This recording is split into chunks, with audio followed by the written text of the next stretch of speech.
So, I need a new engine for my 1954 Packard.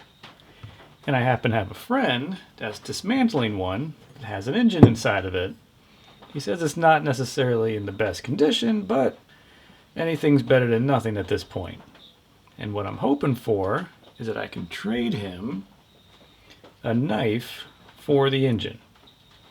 So he's a camping, biking, mountain biking, go out and do things kind of guy, but also happens to dismantle old Packards and Studebakers.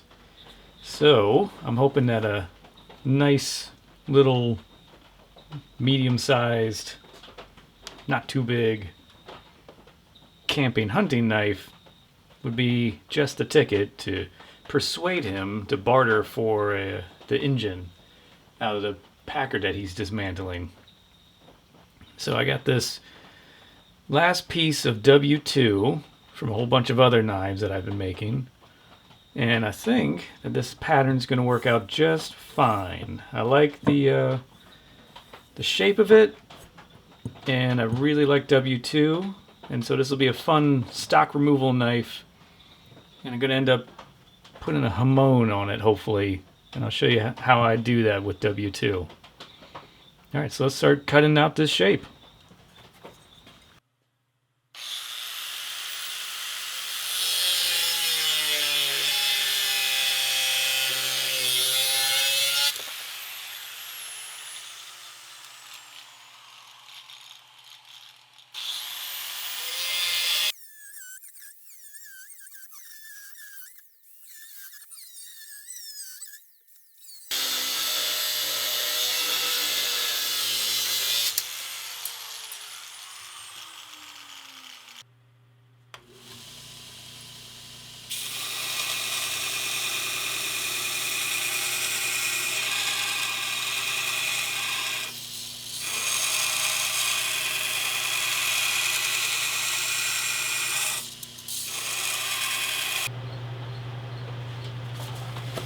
Alright, so we got our shape cut out. I'm liking how it's looking. So I took the sides up to 120 grit. That's about where I'm going to leave it, so the refractory cement that I'm going to use to create the Hamon will stick. You don't want it to be a very smooth surface. But what I am going to do is take some sandpaper and take anything that's going to be in the heat treating area. I'm going to leave this soft, so I'm not going to heat. I'm going to do my best not to get the back of this hard, so I'm not fighting it when trying to drill holes for pins and all that. But I am going to smooth this out up to probably 600 grit, because what you don't want, at least from my experience, is that you don't want the heat treat, you don't want it to find a crack. Think about ketchup packets. If they didn't have those little ridges down the edge of it, they'd be nearly impossible to open. But because you create a stress riser, you give yourself a way easier method of opening the ketchup packet. So I try to smooth it out as much as I can. I mean, you can hear it catching on my glove, and each one of those is a potential spot for a crack to form. So I'm going to smooth it out with the sandpaper, and then we'll start applying the refractory cement. I think I'm going to put the it's called a choil. Is that what it's called? I don't know if I want to do it before or after. Way easier to do it before, but then, like I said, you got a stress riser there, potential for it to crack. I might just do it now. This is as soft as it's going to be, so I might just do it and cross my fingers and smooth it out as best as I can.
Alright, so I've got the forge going, so it might be a little loud, but I need it to warm up. So I'm about to put on my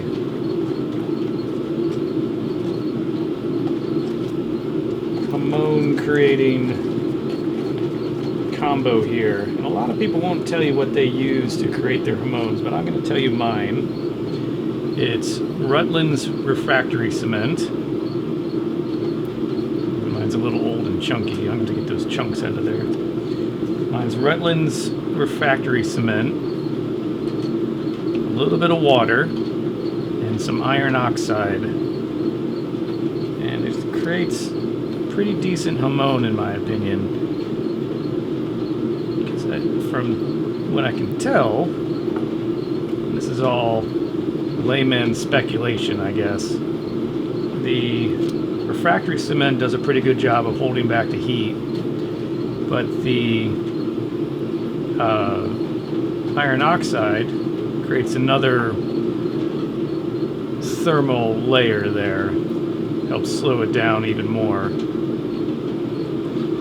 So I'm sure most of you have noticed that I haven't started grinding my bevels or anything like that. And you're wondering, you know, why do your Hamon before all that? And this W2, from the years of using it, will harden all the way through. This is only eighth inch thick, 125 thousandths W2, and it will harden all the way through. And the only thing I lose from hardening it now, and trying to get a Hamon, is a little bit of the detail, well, not detail, but precision of the Hamon. I actually don't find that to be detrimental. I like a cloudy, wavy Hamon. So I don't find that to be a detriment. So it won't be as precise. It won't be like I drew a line down the side of the knife. But I like the way it looks. So I don't find that to be a detriment. I'm also trying to get all these, any big chunks that come up, I want to get them off of there because they won't, will create an uneven heating and cooling surface. And this doesn't have to be the most precise thing in the world, but it doesn't hurt to have some sort of consistency. Getting down to the bottom of the barrel here. And when it comes to the mixture that I choose of water, Rutland's refractory cement, and iron oxide, which you can get in a big bag of it, it's lasted me for a very long time. I just use the water and the Rutland's to get it to the right consistency, and then I add the iron oxide at the end. And you want it to stick, but you don't want it to run. That seems to do a good job for me every time. And I much prefer heat treating at the max thickness and working my way down to the thinness with grinding. And I know it wears on the belt a little bit more and it takes a little bit more time, but I'd much rather have a blade that doesn't crack than save myself, 30 minutes of grinding time.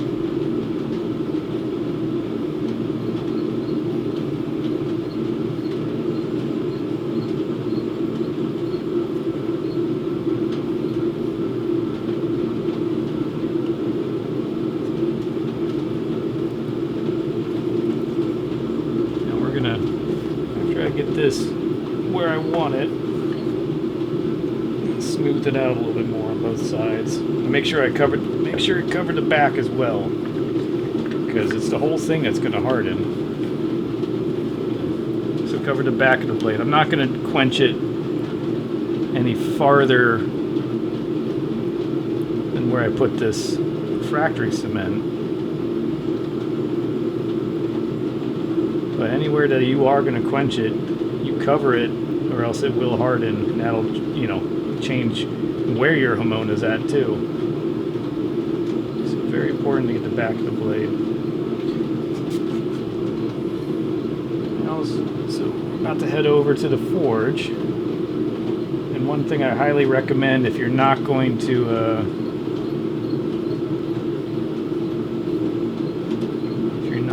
buy an electric oven or anything like that, or have the most precise heat treating or send it out or anything like that, get yourself one of those thermometers with the thermocouples and all that stuff that'll measure to the temperature that you want. You know, you can get away with just past magnetic and all that, but it's that accuracy that separates the a hunk of steel from a nice knife. And I happen to know that at 1575, if I let this soak for 5-10 minutes and then quench it, I can get 59 to 61 Rockwell C hardness. So I try to be as consistent as possible with a very imprecise and inconsistent process.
So we're back after quenching and then heat treating in the oven at 375 for a few hours, and we have this lovely straw hue to the whole blade, which is great. Should be pretty spot on for a 59-60 Rockwell C hardness. So now I'm going to do the poor man's dicum, and then I'm going to start working on our bevels.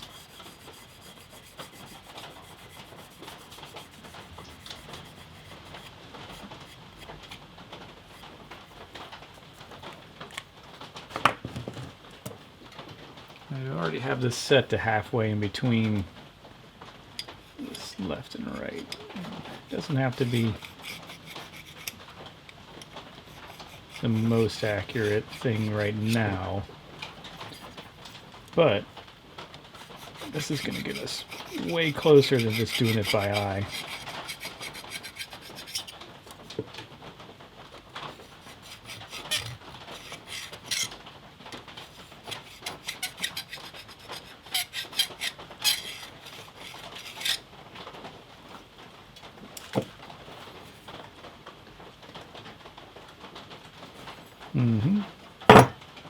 Now here's just 2 pieces of wood. I know it's not fancy and there's a lot of much more complicated and expensive equipment out there. 2 pieces of wood that I flattened off and used 2 screws to hold it together. And I've been using this for probably a lot longer than I should have, and it creates just fine plunge lines. And just wanted to show that it doesn't have to be necessarily the most complicated carbide hardened tool steel pieces to get your stuff looking halfway decent. This will get you where you need to be and be more of a guide than it is a hard line. And sometimes it makes it a lot easier to have something that prevents you from messing up. But this will definitely get you there if you're cautious and keep an eye on what you're doing. So you don't necessarily need the most complicated tools to make a decent product.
All right, so we got our holes drilled, and I know what you're thinking.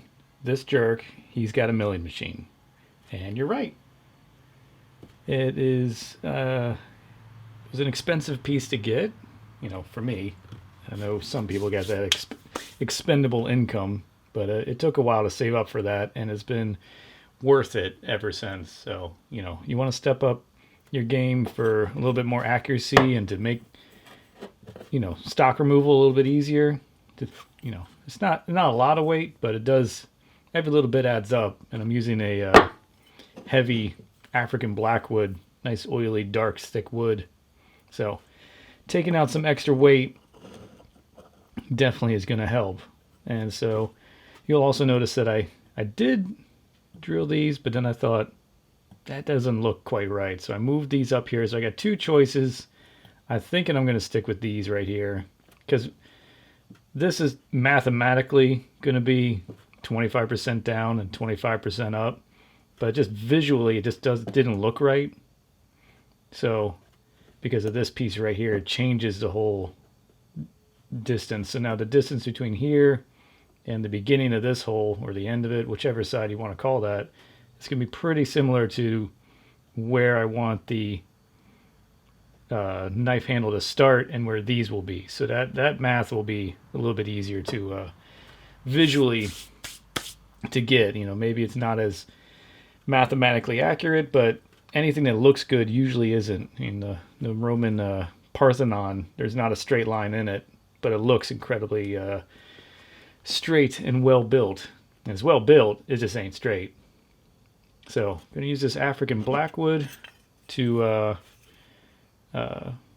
make a nice handle, and I think that's going to be a really good looking contrast. Once I finish this, the whole knife is going to be on the darker side, but that's by design. So you'll see what I'm talking about once we get the do a ton of hand sanding and dip this in some ferric chloride to get the Hamon out. All right, back to work.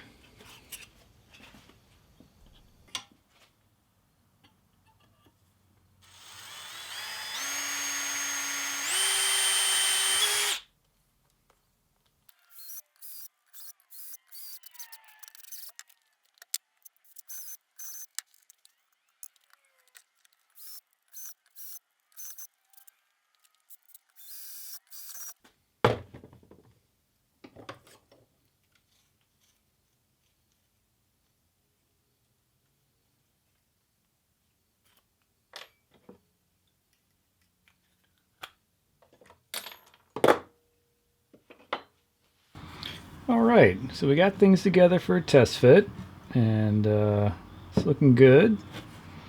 Nice and tight, no gaps. Made sure everything was nice and flat before I put everything together again. And yeah, you know, a lot of extra space on this side and a little extra space on this side, but that's okay. One thing that is not okay, and is kind of frustrating, is that my grinder, belt grinder, the switch melted on it. And apparently the company that I bought it from has a upgraded switch, is now the you know, superseded the previous part number, so that's on its way. But I don't know when it's going to be here. So if I want to keep going on this knife, I'm going to have to do things a little bit more old school, which, you know, this is how it is.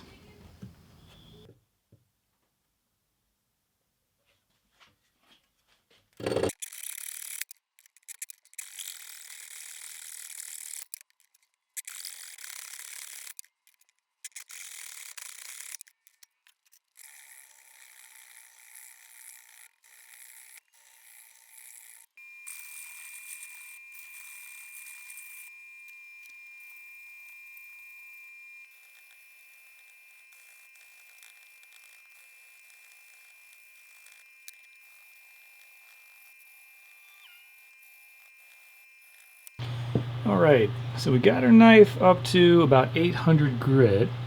And at the right, let's see if we can get the right angle. Yeah, there we go. At the right angle, you can already start to see where the Hamon is going to come out at. And you can spend an exorbitant amount of time, you know, up to 2,000, 3,000 grit, and then you get into some ridiculously specialized compounds that can get you up to the, you know, this katana level, traditional Japanese level of polish and shine, and that'll bring out a Hamon. But we're going to do it a slightly faster way. And I like it a little bit better. It comes out darker, a nice cloudy wavy pattern, hopefully. And so what we're going to do is make sure that this is super clean, no fingerprints, no oils, nothing else on it. We're going to make sure it's super clean. Then we're going to dip it into the ferric chloride, which is a 4-to-1 water to ferric chloride, if I remember correctly. Then we're going to neutralize in a baking soda and water combo. And then we're going to 2,000 grit sandpaper in the water. And we're going to go back and forth and create as many, you know, layer it up, the oxides as much as we can, until we feel it's good to go. You know, it could take one time, could take 5, 6, 7 times, but once you get it to the right colors, the right shades that you like, then you call it. And it's not necessarily an extremely durable finish, but it looks really good, and it's durable enough. You know, I wouldn't recommend you know, batoning wood or something, but I don't recommend that for most knives. So it'll be all right. Nice camp cook knife, you know, it'll be fine, and it'll keep it from rusting really fast as well. The oxide will hold in the oil, and that's how it works. It's not the oxide itself that keeps it from rusting, it's the oil that you put on it. You still got to maintain. All right, let's get to it.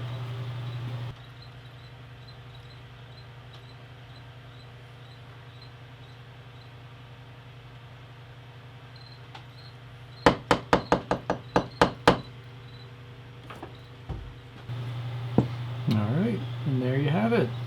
A Hamon that you can see under any angle.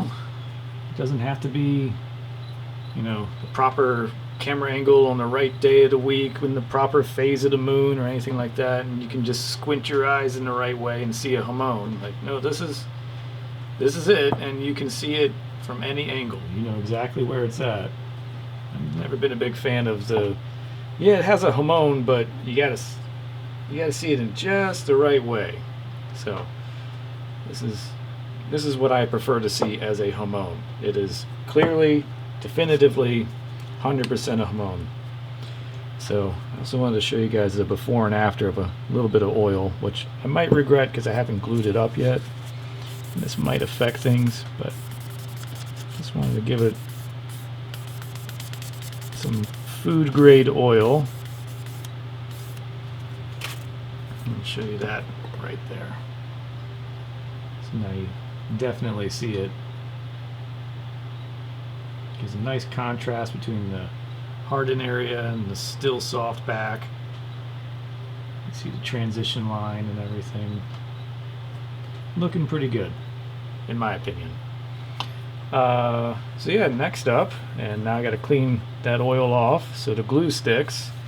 But because of my belt sander being out of commission, I think I'm gonna have to do the glue up and put the pins in, but not size them yet. I'm gonna have to do some order of operations are gonna have to be moved around, because normally, you know, I can cut them down and then hit them quickly with the belt sander before they heat up and start to wreck the epoxy or the wood. But I think this time I'm gonna have to be a lot more precise and methodical about it. So, all right, on to the next step. So you see, I got my epoxy all mixed up. You know, this is pretty dark. That's because I mixed in some very fine sawdust from the African blackwood that I used for the handle. And this will help in case I got any gaps. I mean, it shouldn't. I got that, used the milling machine to make sure that it was as flat as could be. But you just never know. And it also helps give it a little bit more room, a little bit more flexibility to expand and contract. Because the wood's going to do that. It's humid out, it's going to be bigger. It's dry out, it's going to get smaller. I mean, you don't want it to, but it's an inevitability, so you might as well plan for it. So what we're going to do, you can see I'm moving kind of fast. Normally I try to use 6-hour, 12, 24-hour epoxy. Now I'm using 5-minute. It's all I had available. So I am kind of stuck with what I got.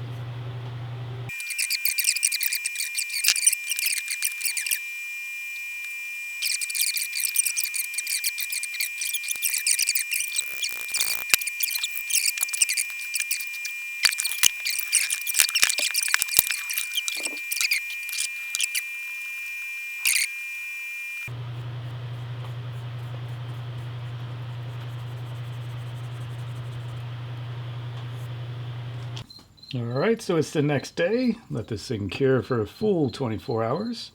And this is what we got. So you see you got their pins in. I ended up putting them in. I think it's going to be fine.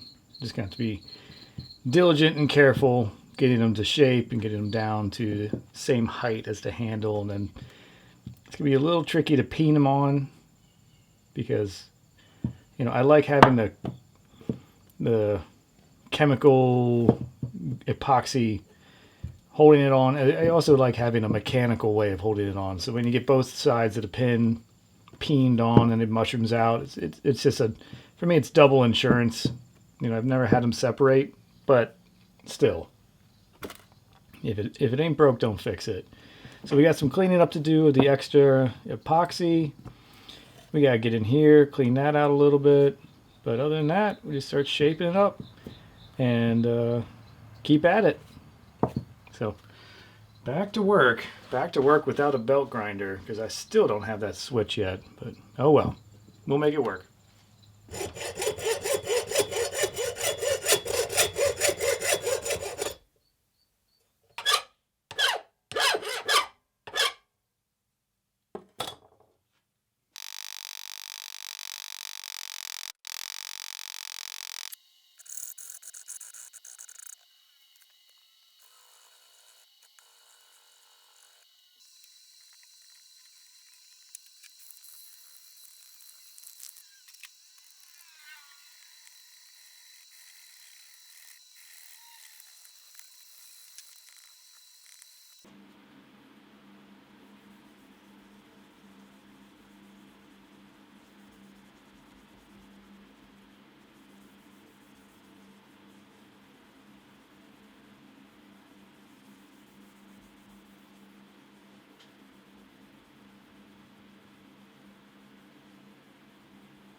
All right, we have everything polished up. It was an 800 grit, and then I used a little bit of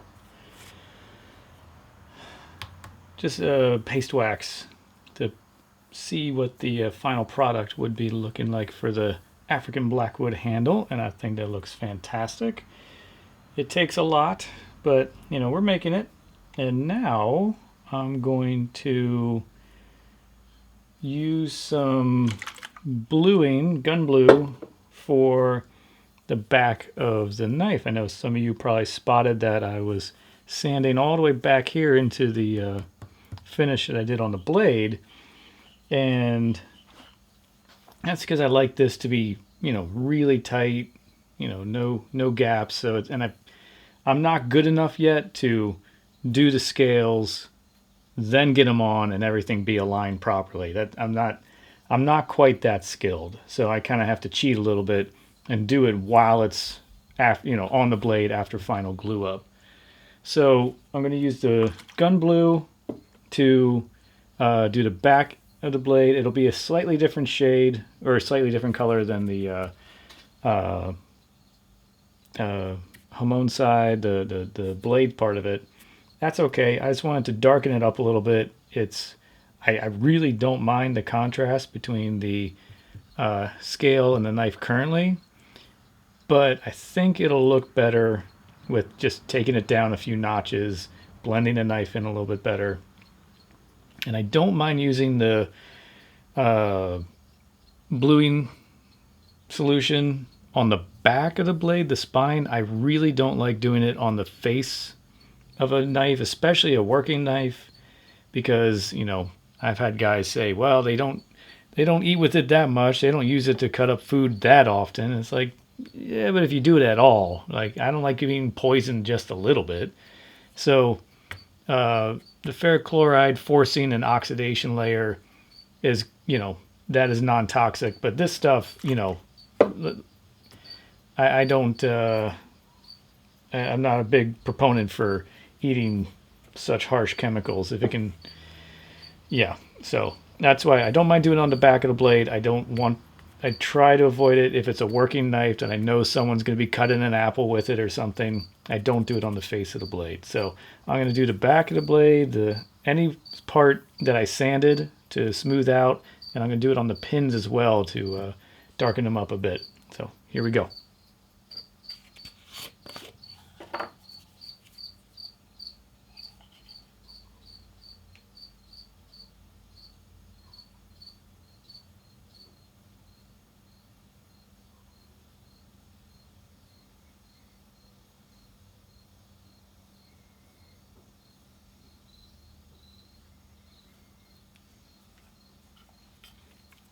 And this is not the proper by the book way of doing this. This is just how I've come to do it over the years. And this method seems to work pretty well for what I need to get out of it. So I'll do a layer, and then I'll get out some 2000 grit. And I'll just smooth it out again. No big deal. Got the 2000 grit. And it takes it off, but I'm looking to build up layers of it. I don't, you know, you can use the Scotch-Brite and all that, but I think 2000 grit is just aggressive enough where you build up a very decent layer of it. So let's do it again.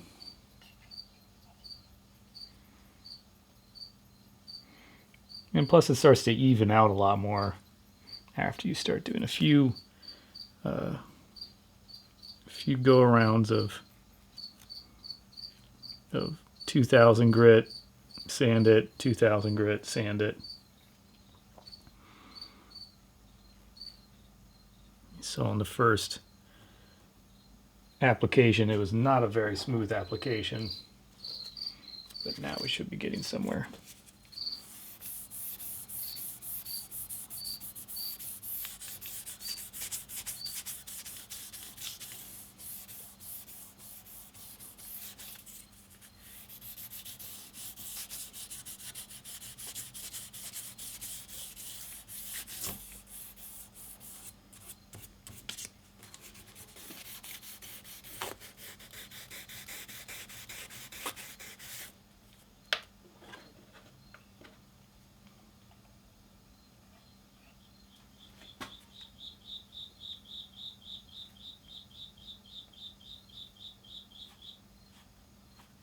There we go. That's looking a lot better.